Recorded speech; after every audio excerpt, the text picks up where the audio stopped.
મારું નામ સ્પીકર છે, લોકો મને ડીજે કહે છે.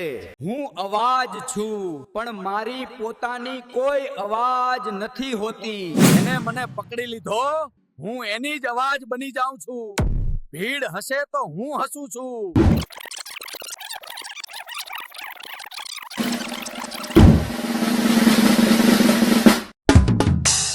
હેલો મિત્રો, આ છે કીડા મકોડા પોડકાસ્ટ. આજે આપણા ગેસ્ટ કોઈ જાનવર નથી, કોઈ પહાડ નથી. આજે આપણા ગેસ્ટ છે સ્પીકર એટલે ડીજે.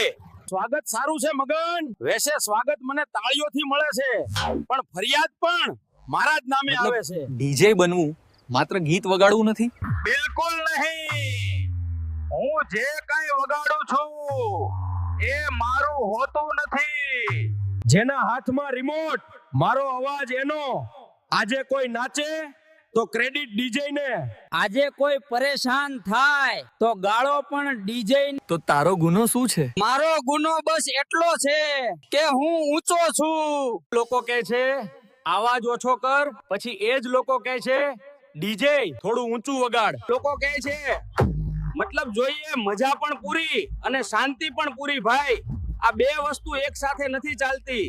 આ વાર્તા ફક્ત પાર્ટીની છે કે સિસ્ટમની પણ? હું તો બસ શોરનું સાધન છું. અસલી ડીજે તો એ છે જે ભીડને નચાવે છે અને માહોલને પોતાના હિસાબે બદલી નાખે છે. તો કોઈ ગીત પણ સંભળાવી દે પોતાના ઉપર. ડીજે વગાડે સત્યની બીટ, થોડી ઓછી કર ખોટની સ્પીડ. દરેક ગલીમાં બહુ શોર છે, ખામોશીને આપી દે લીડ. આખી પણ દિમાગ સૂતો પડ્યો છે, અવાજ ઊંચો કરી દે છે, પણ સત્ય બોલવું ભારે છે.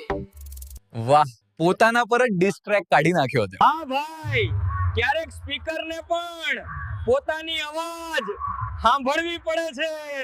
તો છેલ્લી વાત શું છે? અવાજ ઊંચો હોવો તાકાત નથી હોતો, અવાજ સાચો હોવો તાકાત હોય છે. આજે દરેક ગલીમાં સ્પીકર વાગી રહ્યો છે, પણ દરેક અવાજ સાંભળવા લાયક નથી. તો મિત્રો, આજે શોરે ખામોશીની કિંમત સમજાવી. જો આ વાત સાચી લાગી હોય તો YouTube ચેનલને સબસ્ક્રાઇબ કરો અને Instagram પેજને ફોલો કરો. મળીએ આગામી એપિસોડમાં કીડા મકોડા પોડકાસ્ટ.